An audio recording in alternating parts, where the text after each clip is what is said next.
to Marie Grace and Cecile. They were released at the same time, so, and they're part of, like, the same unit, so we're gonna, like, be doing them at the same video. So, starting with their names, beginning with Marie Grace Gardner. I like the name Marie because she shares that with my favorite French aristocrat. But also the Aristocat Marie. But yeah, her name's like Marie Grace. What do you call that when it's like a hyphened name? I don't know. I don't like the double name. Choose one.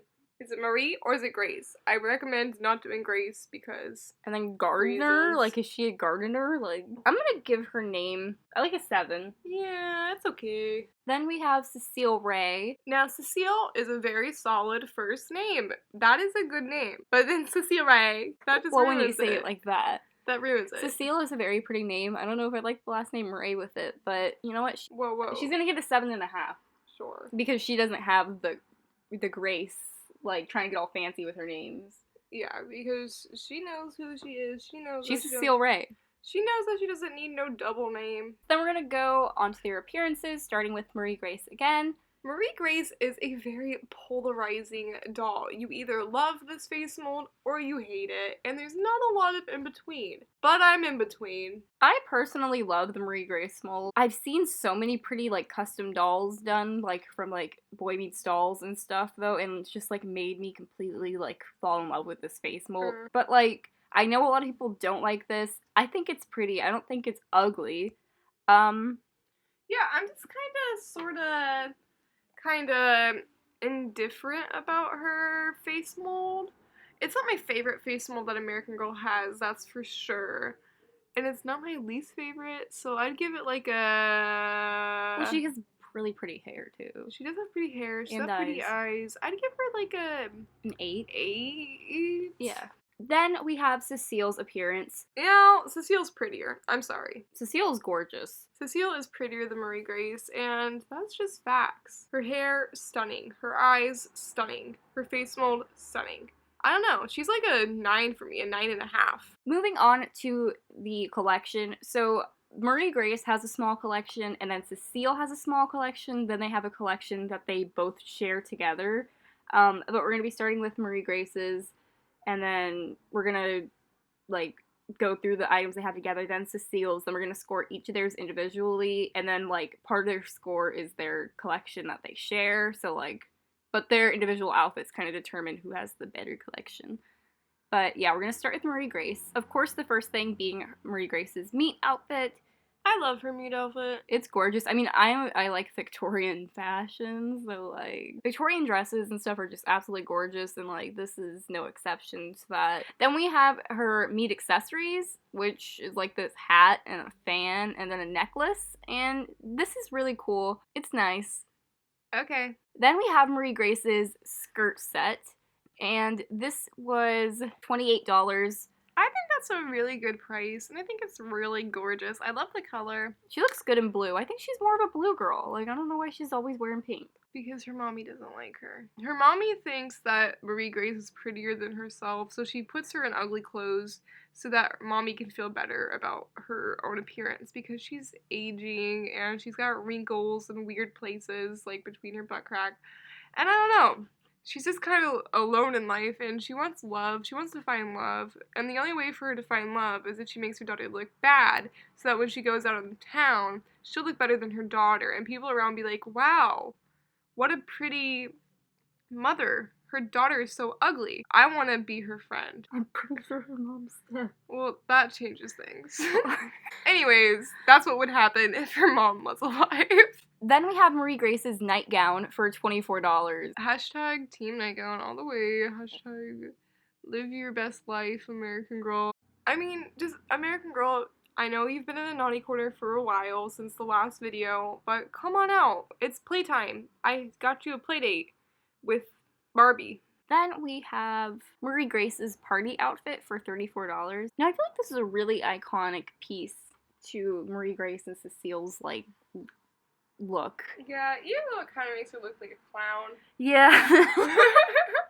Something with the shape is a little bit off, but I kind of like the top part, and then it all goes wrong. It's like she ran away because this is what her mom put her in.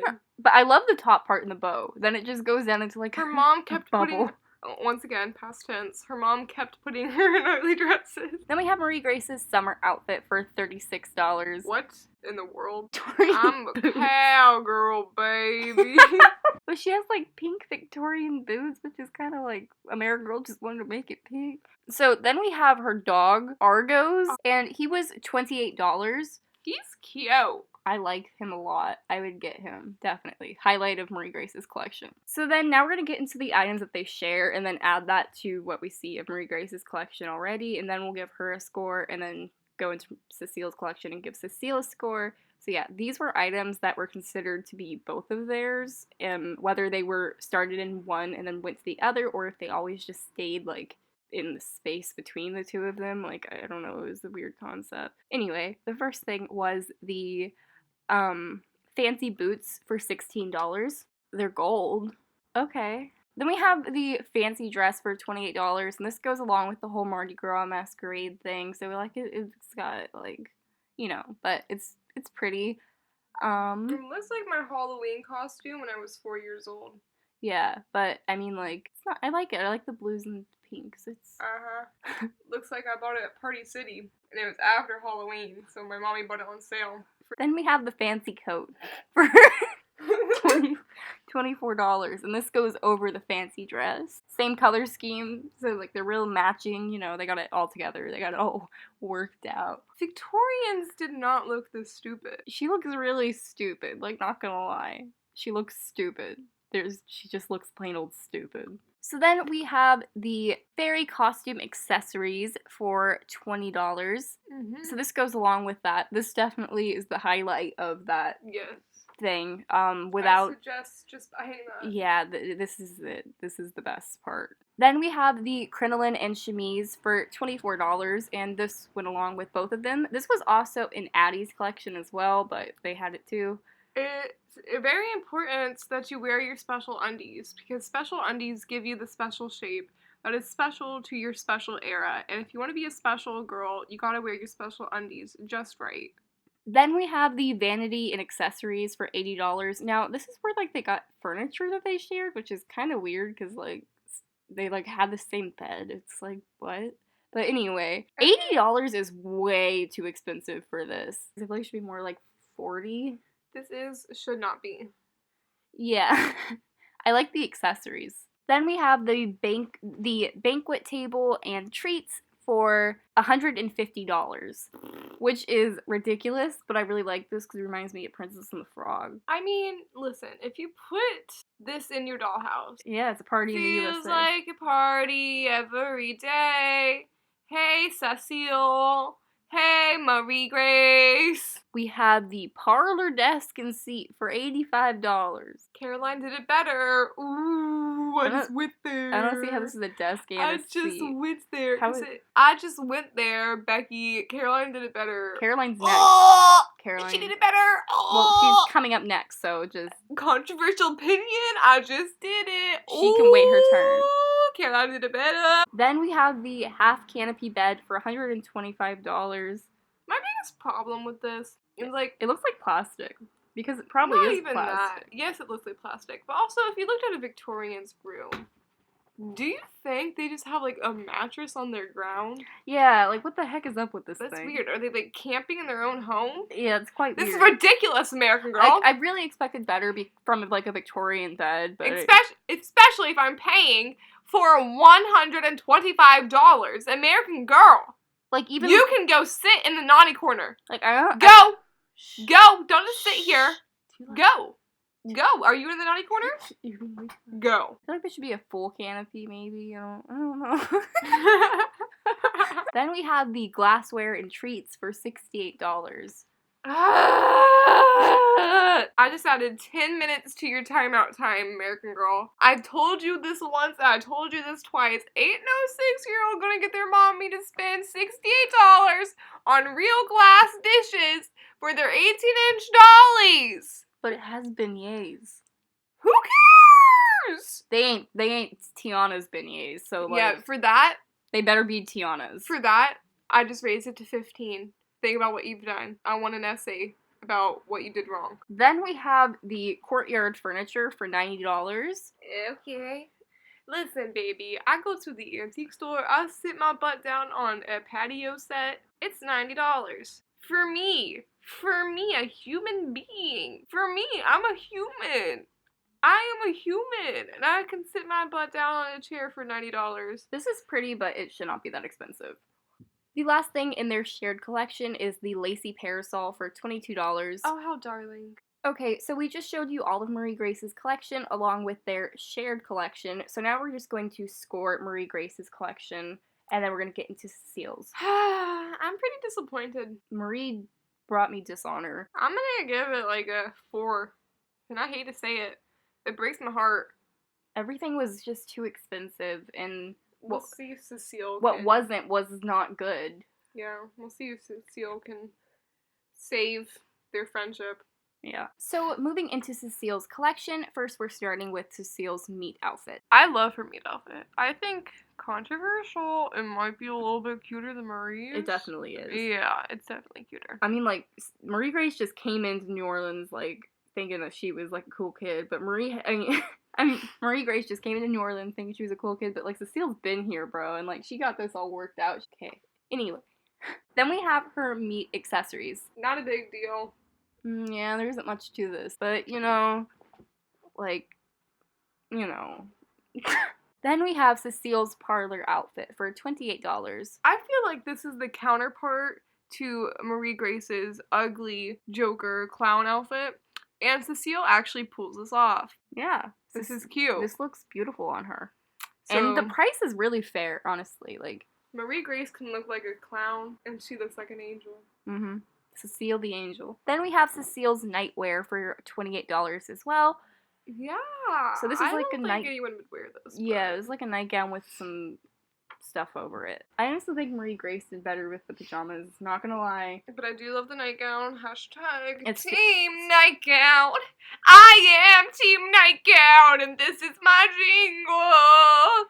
American girl, you better listen in. Listen. Then we have Cecile's special dress for $28 again. This is beautiful. Stunning. This is probably one of my favorite pieces out of like the entire collection. This looks like it's beautiful. It looks like Barbie: A Christmas Carol. Deck the halls with bells of holly. La la la la la la. 'Tis the season to be jolly. La la la la la la la. Mine's Cecile, she's drinking punch, and Marie Grace is being punched. Then we have Cecile's summer outfit for $36. Ow! Looky here! She doesn't look like a cowboy at all! Good for you! You look like a sun ray! A sunbeam! Oh, it's Ray, because she's... Oh my god! She's just a little ray of sunshine. Okay, then we have this really awkward piece, which is Cecile's parrot and games for $38. I don't know what's awkward about that. I think I've mentioned here before that I'm getting a parrot. When I turned 50 years old, I am getting a parrot. So, Cecile has the life I want to live. Okay. I'm gonna name that parrot Paige. Oh. That is all of Cecile's collection. Now, I definitely think hers is a, like, ginormous upgrade from Marie Grace's, but then we still have to take in consideration their pieces that they share, which, you know, I like their pieces that they share, certain ones. I dislike other ones, but she... Why do they share a bed? I don't know, it's weird, but she pulled through with her outfits, and her other, you know, their shared items are okay. It really gives me that Victorian vibe, like the holidays. I don't know, I love Cecile's half a lot more, I don't know why. She gets an A. So yeah, basically she gets double the score Marie Grace got. Sucks for you, baby. So next is their stories. Now the thing about their stories is that they are the same kind of story, but at the same time they're not, because they're each from a different perspective. So like it will say like they met each other, and it's like Cecile met Marie Grace in this book, and then Marie Grace met Cecile in this book, but it's happening at the same time. So you'll see like similar events, but at the same time each of them go on their like different paths through their books. So it's kind of confusing, but they kind of share their stories, so like we're gonna judge them as a whole, because, you know, they're like, it's like their story, not their stories. A little heads up about this, for some reason people were not posting images of the illustrations for some reason, and I was barely able to get any, so you get vague illustrations, so, like, you gotta imagine it, kiddos, or just look at the few we have. So let's begin. Marie Grace Gardner has just returned to New Orleans, the place of her birth. After moving around for several years with her doctor, who is a father... The doctor that happens to be her father. After moving around for several years with her doctor father, after the death of her mother was dead and you were talking about her this whole time, just never mind. Well, she was a bad mom. Okay. Sorry. I'm glad You never knew her. I knew her. I knew what she did to Marie. After the death of her mother and her baby brother. Oh! From disease. Probably they had a cold. New Orleans is different from everywhere else she has lived, and the sights, sounds, tastes, and smells are overwhelming. Those beignets are taking my breath away! This is totally tubular, Dr. Man. I'm proud to be an American! Where at least I know there's beignets! My daddy is a doctor! And my mama's gone away! To heaven! With my baby brother. They had a cold, and my doctor daddy couldn't fix it! And I resent him! I don't want to talk about it! Okay, so anyways. Some residents even speak French. A different language. Wow, a completely new language. Even speak French, a different language that shy Marie Grace struggles to understand. Oui, oui? Don't say oui, oui around me. I don't know what oui, oui means. I don't need to oui, oui. The lively city is unlike any other place Marie Grace has lived. When she meets Mademoiselle Océane, a talented opera singer, Marie Grace longs to take lessons. She loves to sing, and she would like to get to know Cecile Ray, the confident girl who is Mademoiselle's student. She makes friends with Cecile Ray, whose prosperous family are free people of color. But Marie Grace is shy, and starting school reminds her how hard it is to make friends and fit in. Can an unexpected adventure help her feel as if she belongs in New Orleans? No. Cecile Ray can't wait for Mardi Gras, New Orleans' dazzling seasons of parties and costume balls. For the grandest event of all, the Children's Ball, Cecile is determined to come up with a fantastic costume like no one else's. Everyone will notice her, and after Mardi Gras, Cecile's beloved brother, Armand, will finally come home after 2 long years in faraway France. But Mardi Gras season turns out to be even more exciting than Cecile expected when she meets a new girl named Marie Grace Gardner. Who's she? New kid on the block. Together they form an unlikely friendship and share a daring adventure. Marie Grace and her change places at separate Mardi Gras balls. Marie Grace can't believe what she finds on her doorstep one rainy night. What? A baby! More than anything, Marie Grace hopes her father will let the little boy stay with him. But when a slave catcher comes looking for him, Marie Grace realizes the baby is in terrible danger. Together, she and her friend Cecile come up with a way to keep the child safe. Just when Marie Grace thinks their plan will work, rumors of a deadly fever begin to swirl through New Orleans. Dun, dun. Soon, Marie Grace wonders if anyone will be safe. Cecile's summer is off to a glowing start. She loves spending time with her older brother, Armand, who is finally home from France. And she and her friend Marie Grace enjoy helping at a nearby orphanage, playing with the children. But a shadow falls over the bright summer when Cecile hears that a terrible sickness, yellow fever, is spreading in New Orleans. When yellow fever strikes in her own home, Cecile is more afraid than she has ever been. You should be. Can she find the strength to help when her family needs her most? Marie Grace is worried. Yellow fever is raging through New Orleans. The orphanage where she and Cecile have been volunteering is becoming crowded with children who have lost their parents to the dreadful disease. And now, someone Marie Grace cares about is terribly ill. When the chance comes to help, Marie Grace takes it. She knows she can make a difference. Will this horrible fever cause Marie Grace to lose the home and family she loves? Cecile and her friend Marie Grace volunteer at Holy Trinity Orphanage every week, and Cecile becomes especially close to a little girl named Perrine. But there are so many children who have lost their families to yellow fever, and Cecile wishes she could do more to help them. When she hears that a huge benefit will be held to raise money for all the orphans in New Orleans, She's determined to take part. But what can Cecile give to the orphans to lift their sad hearts and let them know she cares? So that is Cecile Ray and Marie Grace's story. Some things I liked. A. Yellow fever. I don't like yellow fever, but I like hearing about it. I don't even like hearing about it, but it was something that happened. So good for them. I love their era. I have to hand that to them. Like, I love the location. I love New Orleans. It's very cool. I love their beautiful friendship. I do love the idea of their, just this whole idea of American Girl making a collection that has, like, two dolls who kind of share, like, the same story in part of their collection is really cool. I think that they should do, like, a sister thing, like, make, like, a sister. This isn't about your $1 million ideas. Okay. I think that, like, it would be really cool if American Girl did something like this again, because I don't know why they retired so soon. Like, American Girl could make, like, sisters. They weren't friends. American Girl could make, like, sisters or something like that. I think that would, like, do really well. I always love the idea. Their story is really cool. On a scale from 1 to 10, I'd probably give it about a 7.5. So this averages Marie Grace's score out to 6.5, which, you know, is okay with me. And Cecile gets the average score of an 8.5. So yeah,